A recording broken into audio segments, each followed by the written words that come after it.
वंदे मातरम दोस्तों, मैं निखिल यादव। आज हम जिस विषय पे बात करेंगे वो है जो बहुत चर्चा में भी है, द कश्मीर फाइल्स, जो अभी वर्तमान में मूवी आई है। पिक्चर में क्या है, पिक्चर में क्या बताया गया है, उसमें क्या विषय उठे हैं, कुछ हमें पता है और बाकी हमें मूवी देखकर ही पता लगेंगे, इसलिए थिएटर तक जाना पड़ेगा। मैंने ये मूवी पिछले सैटरडे को देखी, मतलब इससे पिछले सैटरडे को, मतलब जो मूवी का दूसरा दिन था।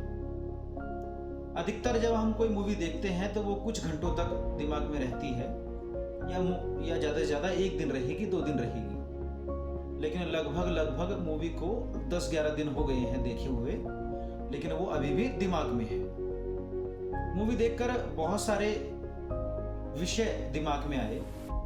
जैसे मैंने कहा, मूवी में क्या है, कैसे है, क्या गलत है, क्या सही है, वो तो आपको वहीं जाके देखना पड़ेगा। जो विषय मेरे दिमाग में आए वो ऐसा है कि जो शब्द है सब कश्मीरी पंडित, वो एक बहुत ही टर्म्ड शब्द है जो कि हमें अपनी सोसाइटी को ही तोड़ते हुए दिखाता है। क्योंकि जब हम शब्द यूज करते हैं कश्मीरी पंडित, ना कि कश्मीरी हिंदू, तो क्या होता है कि हमारा जो अटैचमेंट है, हमारा जो लगाव है, हमारी जो यूनिटी है, हमारी जो यूनिफॉर्मिटी है, हमारा जो कनेक्शन है, वो टूट जाता है। क्योंकि उसको हम समझते हैं, उसको जानते हैं, उसको सुनते हैं, वो गलत हुआ है वो भी जानते हैं, लेकिन फिर भी वो चीज़ हमारे दिमाग में रहती है कि नहीं, वो एक अलग जगह थी। जैसे हम लोग कहते हैं कि ब्रिटिशर्स ने डिवाइड एंड रूल का फॉर्मूला चलाया, क्या तोड़ो और राज करो। तो मैं इस शब्द से थोड़ा सा टुकड़ों में उसको महसूस करूंगा तो अलग महसूस करूंगा। लेकिन अगर टर्म होती कि कश्मीरी हिंदुओं के ऊपर हुआ है तो एक एकता का भाव जागृत होता। और सही मायने में जो ये जिसको लोग कह रहे हैं एक्सोडस था, लेकिन ये एक जेनोसाइड है। ये विशेषता सिर्फ और सिर्फ कश्मीरी पंडित नहीं, बल्कि हम कहेंगे कि कश्मीरी या फिर हिंदुओं को ही, कि कश्मीरी हिंदुओं के ऊपर ये हुआ सामूहिकता में।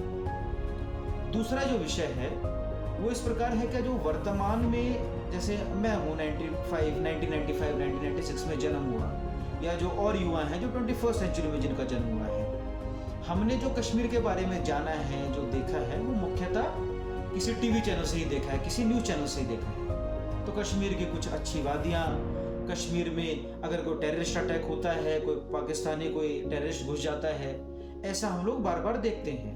या फिर जो वहाँ पे स्टोन पेल्टिंग जो होती है, पत्थर मारे जाते हैं, उसके बारे में हमको जानकारी मिली। और उस वातावरण को देखते हुए ही हम कोई कमेंट करते हैं। लेकिन हमको इसका इतिहास जानना बहुत जरूरी हो जाता है, क्योंकि ये सिचुएशन कोई एकदम से तो नहीं हुई कि अकस्मात किसी अगले दिन ही ये सिचुएशन बन गई हो। कश्मीर इटसेल्फ जो शब्द है वो ऋषि कश्यप जी के नाम से आया है कश्मीर। वहां पर शंकराचार्य जी ने तपस्या करी, मठ बनाया। माता खीर भवानी का भव्य दिव्य मंदिर है, और ऐसा बताया जाता है कि वहां पर हजारों मंदिर थे जो आज भी कुछ जीवित हैं, मतलब जो तोड़े नहीं गए। पूजा तो हो ही नहीं सकती वहां पर, लेकिन अधिकतर तोड़ दिए गए हैं। जैसे आज वर्तमान में वहां पे एक जगह है मारतंड, लेकिन उसको मटन के नाम से बोला जाता है। मारतंड का एक बहुत ही भव्य दिव्य मंदिर है, उसके बारे में भी आजकल बहुत कम जानकारी है। तो इस प्रकार से हमें हर एक चीज का इतिहास जानना पड़ेगा, क्योंकि इतिहास से इवॉल्व होते होते ये प्रॉब्लम यहाँ तक पहुंची कि वहां पर कभी संपूर्ण पूरी जो सिविलाइजेशन थी वो एक हिंदू सिविलाइजेशन थी। कैसे आज वो हिंदू सिविलाइजेशन खत्म हुई और आज की स्थिति आप सबके सामने। तीसरा विषय जो मैं लेके आना चाहता हूँ वो है क्या, आजाद भारत में 1976 में 42nd अमेंडमेंट के साथ 2 शब्द जोड़े गए, एक सेकुलर, दूसरा सोशलिस्ट। एक सोसाइटी जो हिंदू सोसाइटी कहें हम, जिसके अंदर पहले से ही जो ये विचार है, जो सिर्फ सेकुलरिज्म की बात नहीं करता, इंक्लूसिवनेस की बात करता है, उसको समझता है, उसको धारण किया है, उसको जिया है, वो सोसाइटी जो कहती है ईशावास्यमिदं सर्वम यत्किंच जगत्याम जगत तेन त्यक्तेन भुंजिता मागृथ कस्य सिद्धम, का ईश्वर तो हर जगह विद्यमान है। जो सोसाइटी कहती है अयम निज परो वेति गना लघु चेतसाम उदार चरिता नाम तू वसुदेव कुटुंबकम, that he is my brother, he is not my brother, ये तो बहुत संकुचित सोच है। The whole world is my family, उस विचार के साथ जीने वाले लोग। जो सिविलाइजेशन कहती है सर्वे भवन्तु सुखिना सर्वे सन्तु निरामया सर्वे भद्राणि पश्यन्तु माँ कश्चित् दुख भाग भवे, क्या सभी लोग स्वस्थ रहें, सभी लोग दुख से बाहर रहें, सभी की समृद्धि की, सभी की संपन्नता की कामना करता है।